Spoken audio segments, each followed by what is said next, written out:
যেটো PMB meeting এই মিটিঙত যেটো বিহুৰ আগত যেটো আমাৰ এছেম্বলি ইলেকশ্যন হ'ব ইয়াত BPF দল হিচাপে সারা BTC অঞ্চলত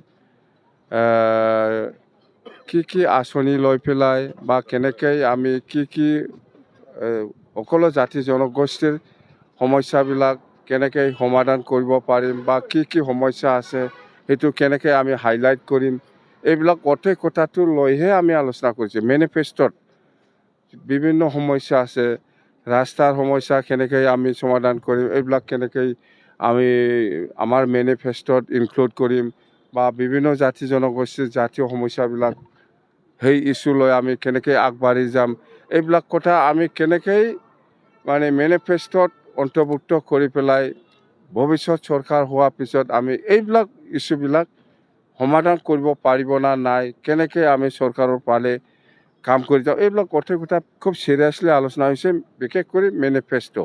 আৰু ইয়াৰ মেনিফেষ্টত আমাৰ দায়িত্ব দিছে আমি লিডাৰশ্বিপ হিচাপে আমাৰ PMBৰে সদস্য আমাৰ ৰাজেন্দ্ৰনাথ ব্ৰহ্ম ডাঙৰীয়া তাক দায়িত্ব দিছোঁ। লগতে 8জন আমাৰ মহিলা, আমাৰ অনিমা শৰ্মা বাইদেউ আছে, সুপ্ৰিয়া ৰাণী ব্ৰহ্ম বাইদেউ আছে, এনেকুৱা।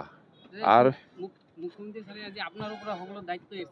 নাই এইটো এনেকুৱা চেম ছাৰে আজি ময়ো শুনিছোঁ, ময়ো দেখিছোঁ যে চিটৰ ওপৰত যেনিবা 4টা 11টা এনেকুৱা কৈছে। 4টা 11টা বুলি নহয়, আমাৰ হ'ল NDA 126টা 126টাৰ ভিতৰত 100টা আমি জিকাই দিব লাগে আৰু BTC এৰিয়াত 15টা সমষ্টি আছে, NDA হিচাপে আমি উঠাই লৈ যাম। UPPLটো নহয় UPPLৰ লগত আমাৰ এনেকুৱা আলোচনা হোৱা নাই আৰু চিটটো আমি বিতৰণ নকৰে। BPF-এ NDA হিচাপত যেহেতু আছে BJPৰ লগত, সেই হিচাপত BJPৰ লগত আলোচনা কৰি পেলাই BPF দলে কিমান চিট ল'ব পাৰে সেইটো BPF-ৰ ওপৰত নিৰ্ভৰ কৰিব। আৰু UPPL হিচাপে আলোচনা কৰি পেলাই কিমান চিট ল'ব পাৰে সেইটো BJPৰ ওপৰত নিৰ্ভৰ কৰিব। এইটো একটা নিয়ম। মই শক্তিশালী নহয়, ৰাইজে শক্তিশালী। পাৰ্টি তালিকা ইলেকশ্যন কেতিয়া হ'ব এইটো ঘোষণা হোৱাৰ পিছত আমি ক'ম। এতিয়া আমি এনেকুৱা ৰেডি কৰিব পৰা নাই বা কৰা নাই। ৰাইজে দাবী জনাইছিল হ'লেতো মোৰ ওচৰত আহিব, এতিয়ালৈকেতো মই জনাই নাই।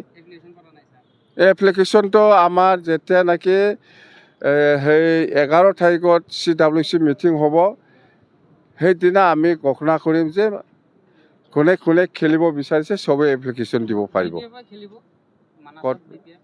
এইবিলাক নহয়, NDA প্ৰধানমন্ত্ৰী আহিব, BTC বাকী ৰাইজে বহুত আশাবাদী কিবা একটা পাব বুলি।